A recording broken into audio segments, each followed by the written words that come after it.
Hey, what is up everyone? Welcome back to another Gunpla review, and today I'm taking a look at this right here. This, as you can tell from the box, is a premium Bandai kit, and in here is the high-grade After Colony Vayeate And Mercurius from Gundam Wing. So this right here is a twin set 2-in-1 box. But before I actually get into the review, I have to mention one thing. To me, back in the day when these were first airing on Toonami, they confused the hell out of me. Mainly because Toonami, at least the British Toonami, kept airing Gundam episodes out of order. They'd play new ones, then they'd play some reruns, and then they'd all be mashed together, so I had no idea what was going on. So the only memory I have of these particular mobile suits is absolute confusion. But if you're confused about where to get these, I got mine through BUYEE, the link is down there in the description, so if you're looking for these, you will definitely find them on there. Anyway, let's jump right in. So as usual, jumping right on in with the overview of absolutely everything that comes in the box, and this definitely comes with a lot. Of course, we've got Mercurius and Vayeate themselves, but besides that, we've got a whole lot of stuff in here. We've got a pair of stands, the crash shield as well as 2 beam sabers, a beam gun, the planet defensor, spare hand alternate headpiece, and over here on the Vayeate side we've got the beam generator, the huge beam cannon, and probably the biggest letdown in this kit, an absolutely huge amount of color correcting stickers. But yeah, before we check out this classic pair of mobile suits, let's have a quick talk about that build. So inside the box here we've got a grand total of 13 runners for the mobile suits themselves, that's not including the stands and the polycaps, 6 of which are for the blue Vayeate, 7 of which are for the red Mercurius, and as for the build, these are exactly the same, 100% identical besides the top of their heads. That is it. The rest of the build is the same, and even in the manual it's just laid out as one build and just says, you do it once red and do it the second time in blue. Of course, the biggest difference between the two kits is the color, but besides that, once again, they're identical. The build is quite similar to what we would have had with the high-grade Leo. I thought some of this kit would be made up out of Leo parts, but it is not. Sure, digitally maybe, but when it comes to the actual runners and the plastic in here, they're all labeled new for 2020, making this essentially a premium Bandai exclusive kit, even down to the parts. This is a very quick build, even though you're building 2 kits at once, because once you've done one thing, you just do the same thing again for the other suit. Very quick, and a whole lot of fun. Now the weapons are definitely impressive, almost more impressive than the mobile suits themselves. There's so much detail going on in them. Like I mentioned, the mobile suits themselves are a little bit like the high-grade Leo, which is quite simple. Color separation and part separation isn't really the craziest, but when it comes to the weapons, especially the planet defensor and the big old beam cannon, these are very nice and very unique. So here's a quick spin of what both of these kits look like out of the box, just spinning around with absolutely nothing done. And I have to say, at first glance, these look extremely cheap. And that's not something I would usually say. I'm not sure if it's just the extreme use of the one color on both of these, but they look very toyish and they don't look as good as they actually feel. These feel fantastic. There's just something so monotonous and plain looking about these kits. I highly recommend doing some extra effort on these, or they're going to look, well, not very premium. So anyway, here they are, and this is them finished. So I haven't done a whole lot more than what they're like just out of the box. What I did was I snipped off these safety knobs that are up on the antennas up top to give them a more anime-accurate, spiky look, and I did just panel line some simple parts, for example, up on the head, around on the back of the head, the 2 little pieces on the chest, some of the front skirting, and this line on the side skirting. Besides that though, there isn't really a whole lot, really, of actual surface detail on these kits. There's some there on the back you can see, some on the forearm that is quite nice, but besides that, once again, these are extremely plain looking kits, again, kinda toy-like. But yeah, emphasis on the look, because these do feel and pose very well. So yeah, as for the feel of these feel, I guess, kind of like the Leo, but better. They feel a little bit more solid, and they definitely don't have that janky ankle armor that the Leo has, so besides their looks when they're just standing there, moving them around a little bit makes them look somewhat better. Once again, like I mentioned, it is the weapons that really makes these feel as awesome as they should. So yeah, like I mentioned, moving them around does break up the kind of monotonous look of these kits. Bend the knees, break up that armor a bit, pull down the hips, lengthen the limbs a little, and you get something a little less, well, plain looking. But it is kind of odd, I've never felt the need to do this before in a review to make a kit look a little better. Once again, they do look plain, and maybe adding another color plastic to the mix would have fixed that, but I guess these are a pair of plain looking mobile suits. But yeah, the biggest shock in the box would probably be the amount of color correcting stickers we get. Thankfully, I will mention that absolutely, well, pretty much none of these are used to color correct on the mobile suits themselves, besides these up here. These ones, the small squares and the small squares down there, those are your standard eye or camera stickers, so that is a very usual Gunpla thing. But besides that, no color correcting to be done here. As for the big square that is in under here in that very tall geese or Leo kind of way. And it's pretty cool that it is color separated inside of there, but I will talk about that a little bit later with the accessories because that's a bit of a double-edged sword. Anyway, jumping into the full 360 spin one at a time, and first up we've got Vayeate. So what we've gotten here is a shade of very blue and a light baby blue. Again, the color separation is pretty much as good as you can expect from a design like these particular mobile suits. It does look quite cool, but once again, that sea of blue is a little bit monotonous. A little bit of paint, some shading, a variation in the blue color, this will look fantastic. But still, as it stands, still looking pretty good. Onto the Mercurius next, and this one definitely has a little bit more contrast to it when it comes to seeing the detail on the plastic. Darker colors do tend to mask detail quite a bit, so it does pop a little better on this one. This one seems to photograph better too, once again, the lighter color. Pretty much everything I said about Vayeate goes double for this right here because they are identical besides the color and the top of the head. But still, I really do feel Bandai has done these as much justice as it can.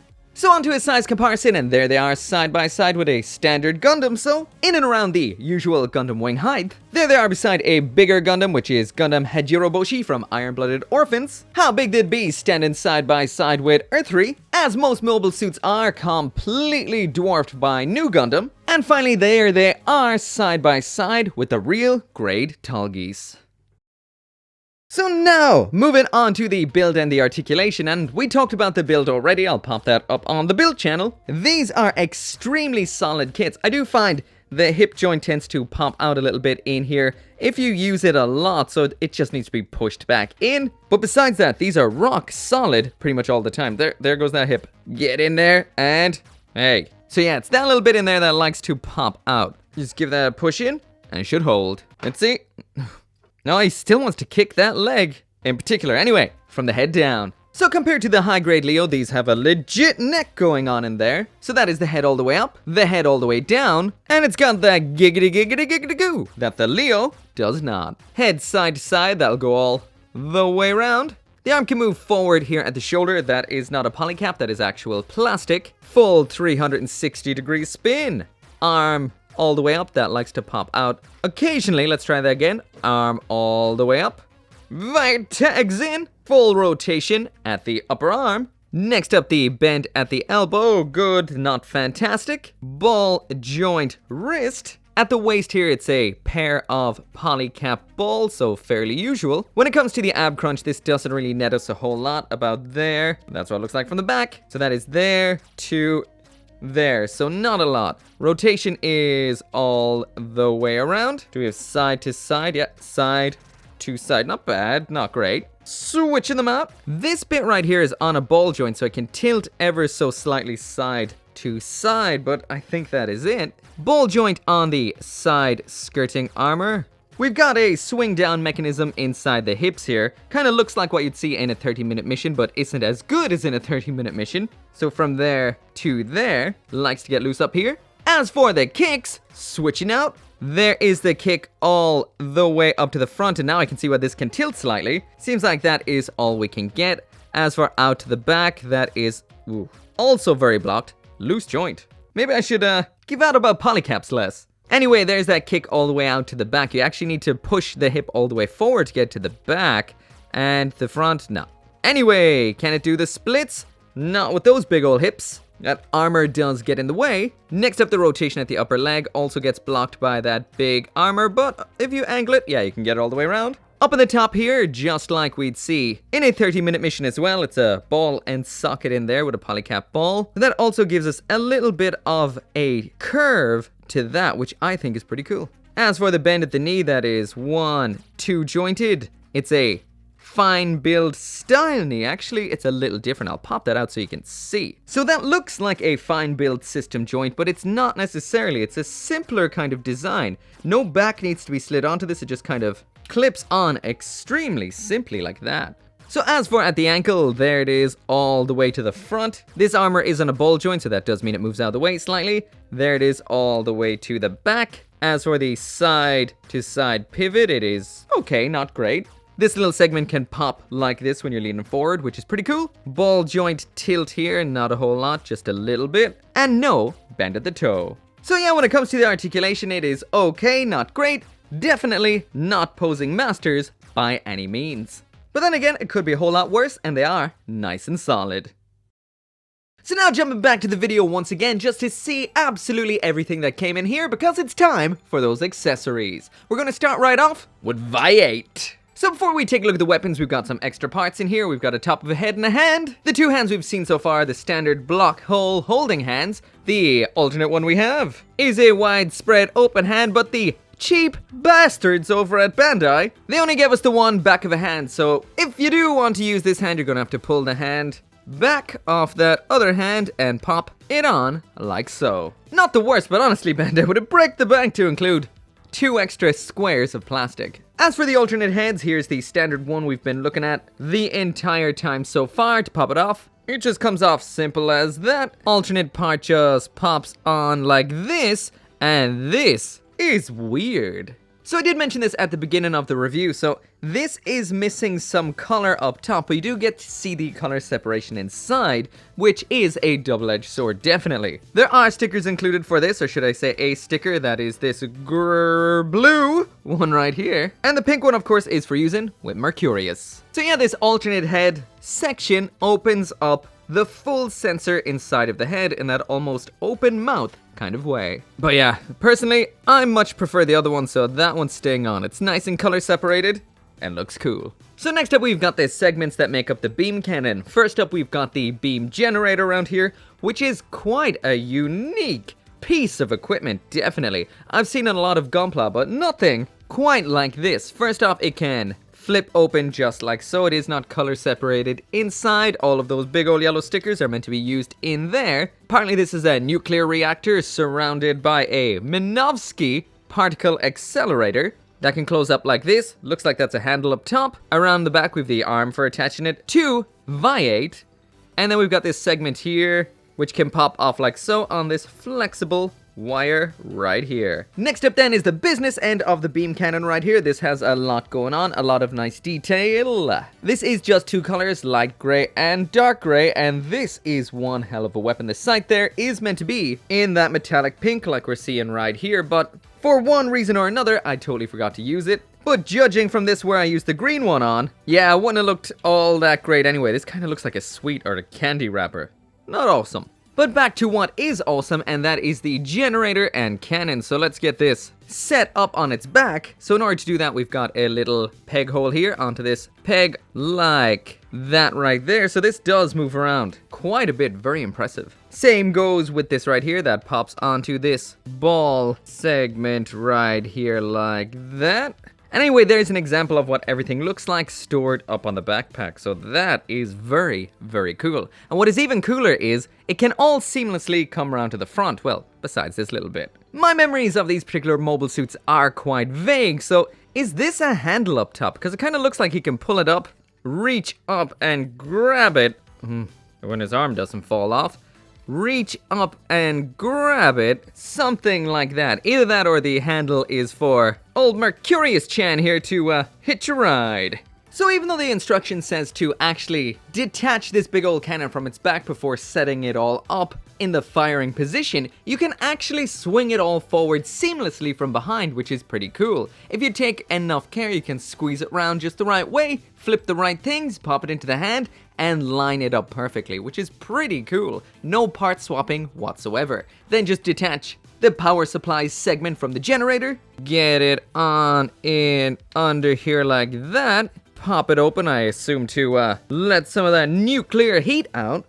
And there's a quick spin of the high-grade Vayeate ready to absolutely ruin someone's day. This is a pretty cool weapon. Every part of it moves ever so nicely, the wires are soft. It all looks great. The only letdown is the inside of the generator on the back is not fully color accurate, but a little bit of paint, and this will look phenomenal. Part separation wise, it's pretty good. Color separation wise, it could be a little bit better. But boy, is it beautiful. So now it is Mercurius's time to shine. So once again, he's got an alternate head. I don't know why I call robots he, especially giant ones. It's also got a alternate hand, the planet defensor, crash shield, beam for crash shield, and a beam gun. So once again, the alternate hand in here has no back, but we're not going to be using it this time. The alternate head is the same. Popping it off is the same. Attaching it on, guess what is the same? And there is an example of what that looks like on. Once again, that looks like a really unusual open mouth. And definitely giving that Leo Tolgi's vibe. To attach the weapons, you do have to detach the back of the hand. They can't just slide on in because they've got a little bit of a nub at the end. That pops in like so. In the usual sandwich style fashion, pop the back on like the other slice of bread. And that right there is the beam gun. So once again, the sticker on this does not look good at all. This is definitely a lot worse looking than your average sight style sticker. The beam gun is just made out of 2 parts, so pretty simple. The crash shield right here is extremely nice, simple yet extremely nice. The front is in that very dark gray. The reverse side is in that lighter gray. So it is just made of 2 pieces, but looking pretty good. Again, you need to take off the back of the hand to attach this. There's the crash shield doing the shield part of, well, it's shielding. Pretty cool, and topping off that kind of Greek warrior kind of vibe. We've got a beam in here. There is a spare one as well in case you break it or lose it. That pops into the hole for the crash part of the crash shield, and that is pretty cool. Honestly, just ramming into another mobile suit and then activating a beam, that's quite effective. So next up in here, we've got the planet defensor. So there are 5 here and 5 on the other side for a grand total of 10. Each one is made out of 3 different parts, so that is 30 parts just for the little discs themselves, which is incredibly impressive. Also around the back there, these have 3mm holes, so they can't all be attached to action bases.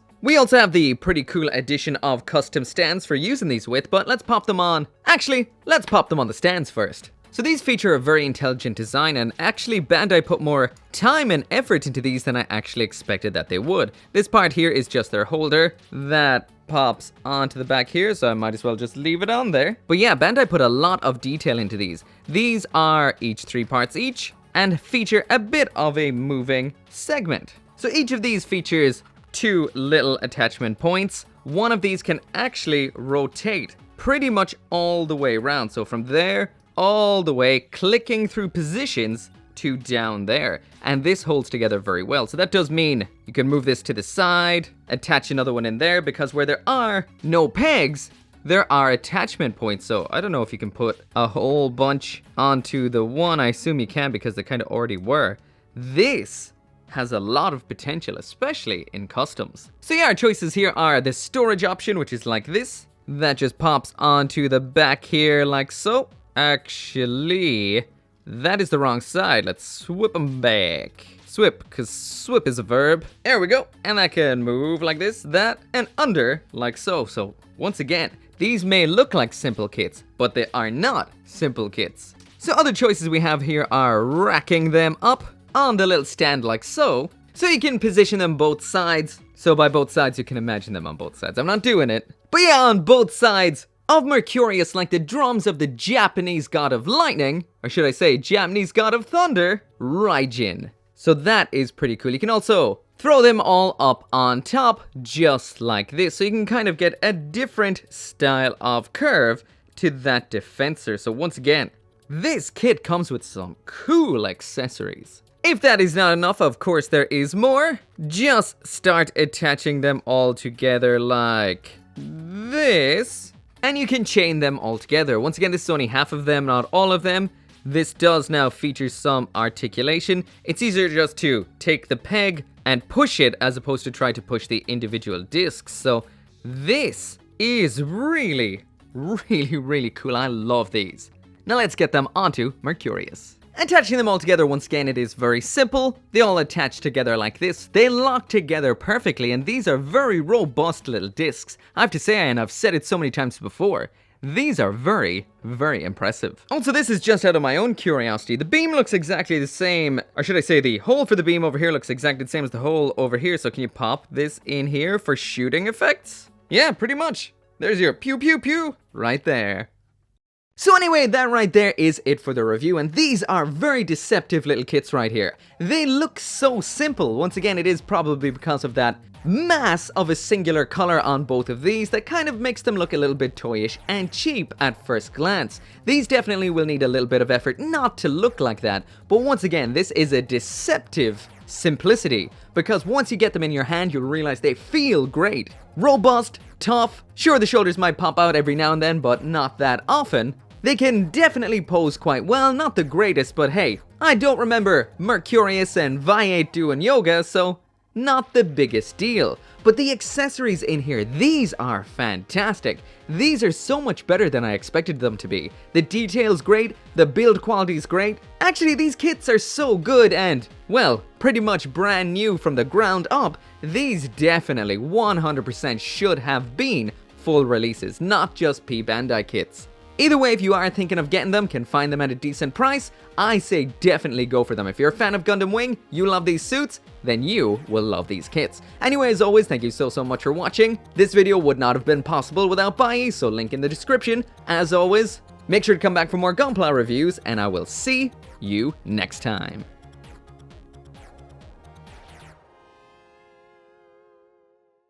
As always, I cannot end this video right here without thanking each and every one of you guys for watching this video, for dropping a like, subscribing, and of course to each and every one of you that supports me over on the channel memberships or over on Patreon, like Craig Jerry, Tyler Sanders, the ambassador for Asymmetric Cats, Caleb Engelhart, Sean T, and Brian Perez.